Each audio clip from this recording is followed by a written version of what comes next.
আজ একটি নতুন ফুলের ডিজাইন নিয়ে এসেছি। এই ফুলটি করার সময় প্রথমে আমি নিচের লাইনে এক ঘর নিয়েছি। এই এক ঘরের উপরের লাইন 3 ঘর, দুদিকে দুটো বেড়ে গেছে। তার উপর লাইনে 5 ঘর, দুদিকে দুটো বেড়ে গেছে, বেড়ে গিয়ে 5 ঘর হয়েছে।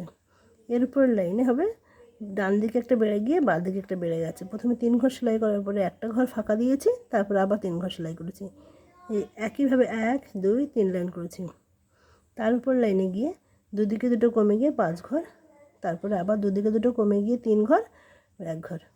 এই যে 1 ঘর, এর ডান দিকে কোণা থেকে একটা দুটো, বাঁ দিকে কোণা থেকে একটা দুটো, আর এখান থেকে আবার একটা দুটো নিয়েছি, এখান থেকে একটা দুটো।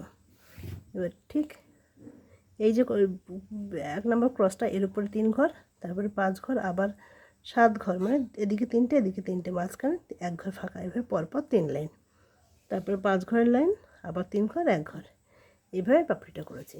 এদিকে পাপড়িটা করার সময় এই 1 ঘরকে মিডিলে রেখে দুদিকে দুটো বেড়ে গিয়ে 3 ঘর, তারপর যথারীতি 5 ঘর, আবার এদিকে 3 ঘর এদিকে 3 ঘর, মাঝখানে একটা ফাঁকা। এই একইভাবে 1 2 3 লাইন।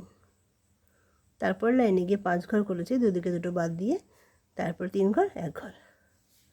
এদিকে পাপড়িটা করার সময় এই যে 1 ঘরটাকে মিডিলে রেখে তারপর 3 ঘর, দুদিকে দুটো বেড়ে গেছে, তারপরে 5 ঘর, দুদিকে দুটো বেড়ে গেছে।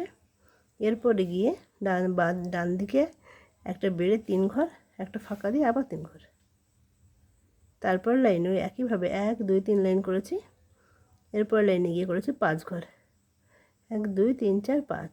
তারপর লাইনে দুদিকে দুটো বাদ দিয়ে 3 ঘর, আবার 1 ঘর। এইভাবে আমি ফুলটা শেষ করেছি।